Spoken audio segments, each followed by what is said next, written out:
በቦሎሶ ሶሬ ወረዳ የጥዮ ሂምቢቾ ቀበሌ አርሶ አደሮች ያመረቱትን ምርት ለገበያ ለማቅረብ እንዲሁም ለጉዳያቸው ወደ ተለያዩ አካባቢዎች መንቀሳቀስ የሚያስችል ምቹ የመንገድ መሰረተ ልማት ባለመኖሩ ምክንያት የትራንስፖርት አገልግሎት ለማግኘት መቸገራቸውን ገለጹም። በወረዳው የመንገድ መሰረተ ልማት ለማስፋፋትና በሁሉም አካባቢዎች ተደራሽ ለማድረግ ታቅዶ እየተሰራ ነው የሚለው ደግሞ የቦሎሶ ሶሬ ወረዳ አስተዳደር ነው። ፍሬህይወት ተስፋዬ ተጨማሪ አላት።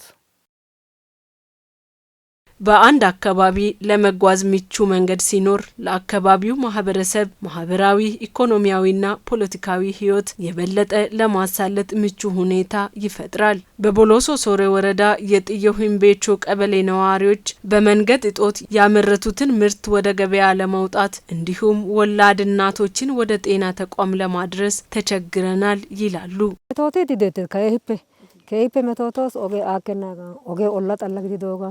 በጣም እየተቸገርን ነው። መንገዱ ሰፊም አይደለም፣ ደግሞ በዛ ላይ ጉድጓድ ነው። እኔ የሆነ ጊዜ ልጄ ምጥ ይዟት አምቡላንስ ለመግባት ተቸግሮ ቤት ወልዳ ነበር። እንግዲህ ልጅ ቀርቶ ወደ ጤና ተቋም ለማድረስ በጣም ተሰቃይተን በቃሪዛ ተሸክመን ህፃኑንም ይዘን እየወደቅን በመከራ ነበር ወደ ዱቡ ሆስፒታል ያደረስነው። እኛ ቢስተካከል ደስተኞች ነን። መኪና አሁን እዚህ ጋር አይገባም፣ ሞተር አይገባም። መኪናም ሞተርም እዛ ሆኖ እህል አሁን እዛ ጋር ከሆነ አሁን መስኖ ሳይት አለን እኛ ጋር መስኖ ሳይት አሁን መስኖ እህል ሲወጣ ወደዚህ ወደ ላይ አምጥተን ነው የምንጭነው። መኪና አይገባም፣ በስቃይ ነው የምንጭነው። ስለዚህ እሱን ብቻ ሳይሆን እንደገና ደግሞ ነፍስ ጡሮች አሉ። ነፍስ ጡሮች አሁን እዛ ጋር ከታች ወደ ላይ አምጥተን በእግር አምጥተን እዛ ጋር ሞተር መኪና ባጃጅ እዛው ላይ ነው የምናገኘው። አምቡላንስ አይገባም። በወረዳው የመንገድ መሰረተ ልማት ለማስፋፋት ታቅዶ በሚሰራው ስራ በተለያዩ አካባቢዎች እየተጠናቀቀ መሆኑ ተጠቁሟል። መንገድ መሰረተ ልማት ጋር ተያይዞ በዚህ በበጀት ዓመቱ ታቅዶ እየተሰራ ያለበት ሁኔታ አለ። ከዛ አንፃር ከታቀዱ መንገዶች አንዳንዶቹን ያው እየሰራን ያለንበት ሰርተንም የጨረስንበት ሁኔታ አለ። ሌሎቹ ደግሞ በእቅድ ደረጃ ያሉ መንገዶችም እንዳሉ ይታወቃል። አጠቃላይ ዋና የሆኑ መንገዶችም ከተማ ደግሞ ውስጥ ለውስጥ መንገዶችም ለመስራት በአጠቃላይ ከ40 እስከ 60 ኪሎ ሜትር እንሰራለን። በጥገናም በአዲስ መልክም ብለን ነው እቅድ ያዝነው። 40ውን እናሳካለን፣ ግን በጥረት እስከ 60 ኪሎ ሜትር እንሄዳለን የሚል እንደ እቅድ ተይዟል። ከዛ ውስጥ እስካሁን 25 ኪሎ ሜትር የሚሆን ውስጥ ለውስጥ ለምሳሌ ሂምቢቾ ላይ ሰርተናል። ጥዮ ሂምቢቾ ጋር ተያይዞ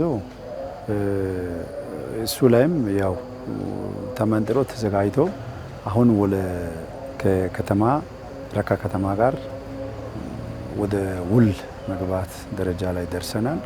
ስለዚህ ህብረተሰቡ ደግሞ በራሱ አዋጥቶ በህብረተሰብ ተሳትፎ የሚሰራ ስለሆነ ይሄ ምቹ ሁኔታዎች የተፈጠረበት ሁኔታ አለ።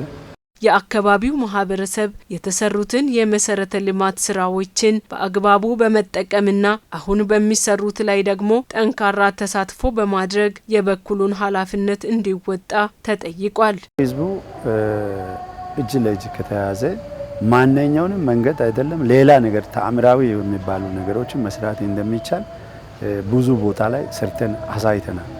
ለዚሁ ማሳየው ሂምቢቾ ከተማ ላይ ነው። እንደዚሁ ብዙ ያቀድናቸው አሉ።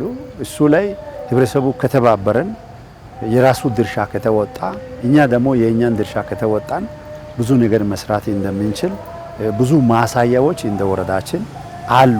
የመንገድ መሰረተ ልማት አገልግሎት ከየትኛውም ነገር ቅድሚያ የሚሰጠው በመሆኑ ክረምቱ ሳይበረታ መጠገን ያለባቸውን መንገዶችን ከመጠገን አኳያ የሚመለከታቸው አካላት በቅንጅት ሊሰሩ ይገባል።